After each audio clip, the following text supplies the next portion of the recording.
Faith, it's March 23rd, it's Friday afternoon, and here I am again to do some cooking with you, or for you. So today I promised you, Faith, that I would tell you some 10 things to do with a barbecue chicken. So first of all, I'll read the list to you. Number 1, chicken legs with veggies and dip. So I've actually stripped the chicken down. I bought it at the grocery store this morning.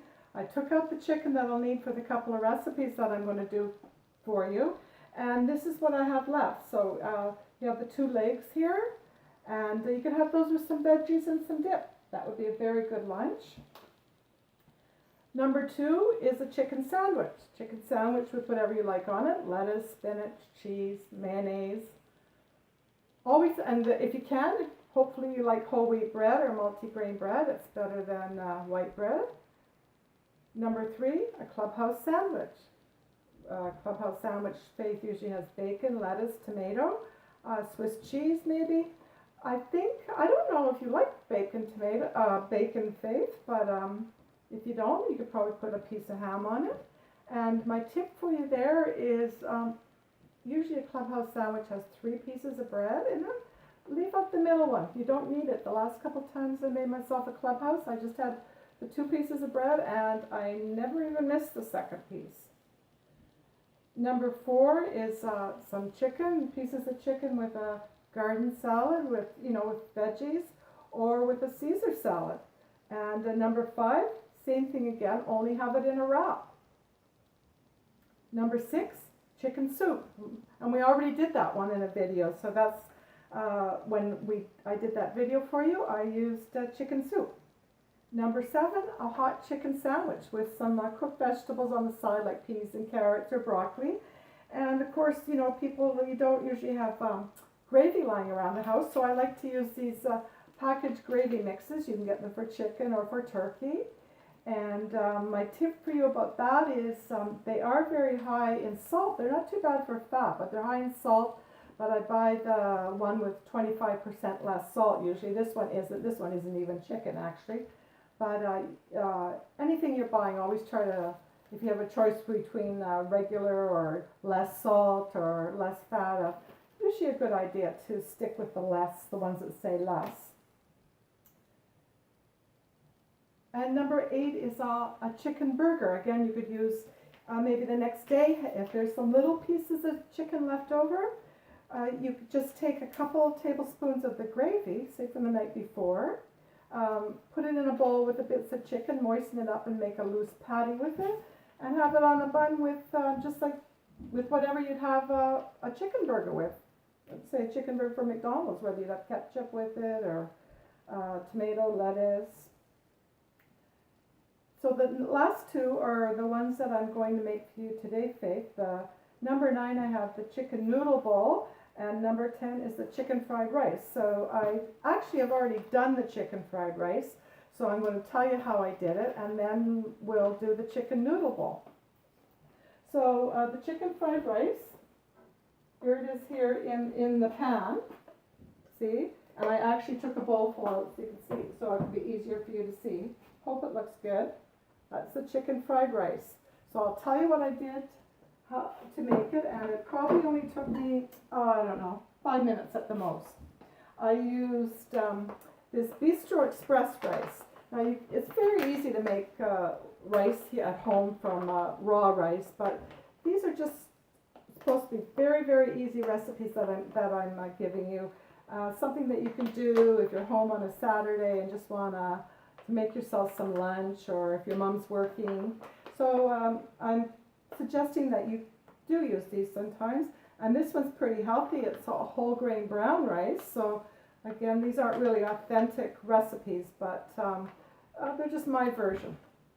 These take 90 seconds in the microwave. So you do this up in the microwave, you put it beside your pan, and then to your pan you add a little canola oil. You heat it up, keep an eye on it. When you're cooking on the stove, especially with oil, stuff like that, don't leave the room. Stay by the stove and have all your ingredients ready to put in. So when the oil heated up a bit, you can tell when the oil's heated because you'll see it start rippling a bit. You don't want it to start smoking. you add a carrot that's been cut up, and also I added about 4 or 5 mushrooms, and I chopped them kind of chunky. I didn't cut them in paper thin pieces because I'm going to saute them. So I sauteed the carrot and the mushrooms, and then I added the rice in, and then I added an egg. I just broke an egg in and I whipped it all around right away. I didn't let it like fry like a fried egg. I whipped it all around with the rice and the carrots and the mushrooms until you couldn't see it anymore. But it's in there, it's some extra protein, it makes the meal go further, and it kind of gives it a little more texture to the rice. And then I added, which I'd already cooked in the microwave, I added a cup of frozen green peas, and I added cooked chicken, and I added a good handful of maybe four green onions chopped up, because I love green onions in fried rice. It gives it a really nice taste. And then I added a couple, maybe no more than 2 tablespoons or 2 or 3 or 4 teaspoons of soy sauce, because again, like salt, people can always add more soy sauce if they want it. So that's how I made the fried rice, and I love it. So now I'm going to show you, Faith, how to make the noodle bowl. I've already started the water boiling. So it's, hot. Woo. So it's 2 cups of water, and what I use is the ramen noodles. So you probably already know how to cook them. So really, the cooking time is the same as if you were just making a bowl of ramen noodles. Only like the rice, this is a way to get some veggies in with something like noodles or like rice. So in the ramen noodles, in the pot, I'm gonna put the ramen noodles. I'm gonna add that. And although I think the instructions say not to add the little flavor pouch to the end, I'm gonna add it right with the noodles.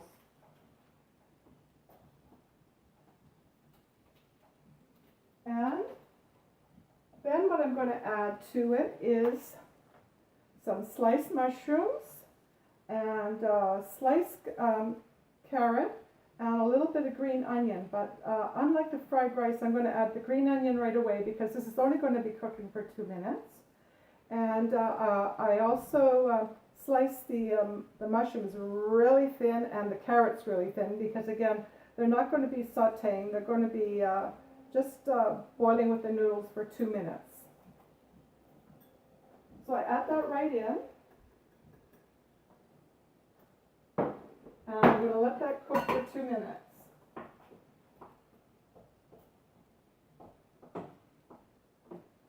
So while we're waiting for that to cook, I think I'm going to, because it's only 2 minutes, I'm going to add the chicken now. So it's not quite as much chicken as the fried rice because this is really only a serving for 1 person. So it's a good amount of chicken, maybe 3/4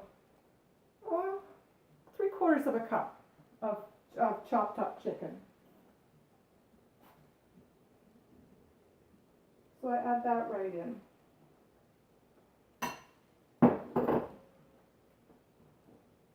And the other thing I'm going to add, just like with the fried rice, I'm going to add a good handful of fresh spinach. And I'm going to, again, just use my hands and tear it up really small. Spinach is wonderful. It cooks so fast. Just like that.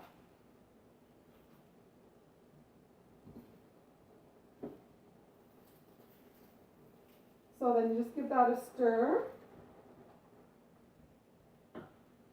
Probably just be another minute now. We'll just wait for that.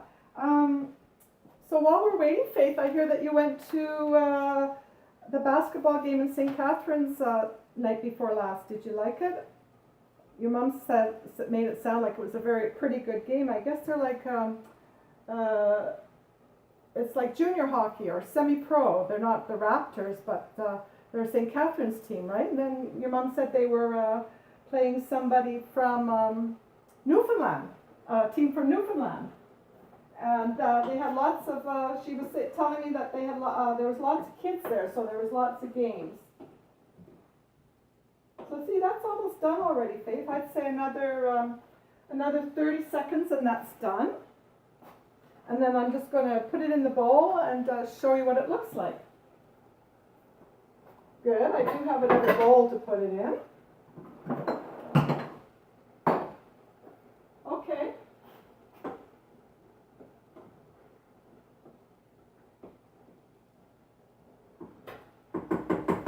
Okay, so you could, I was thinking, while I was getting everything ready that I wanted to use, that I could probably use a sieve for this. But I usually, when I'm home myself and making this for myself, I just go like that. And what I do is I pour all the juice out. I don't want the juice, because I'm thinking that, you know, that powdered flavoring that I put in there, it probably had a lot of the salt in it. So I'm hoping by throwing out the liquid that I'm maybe throwing out some of the salt. I know some of it's probably cooked into the noodles and that, but hopefully some of it went out. So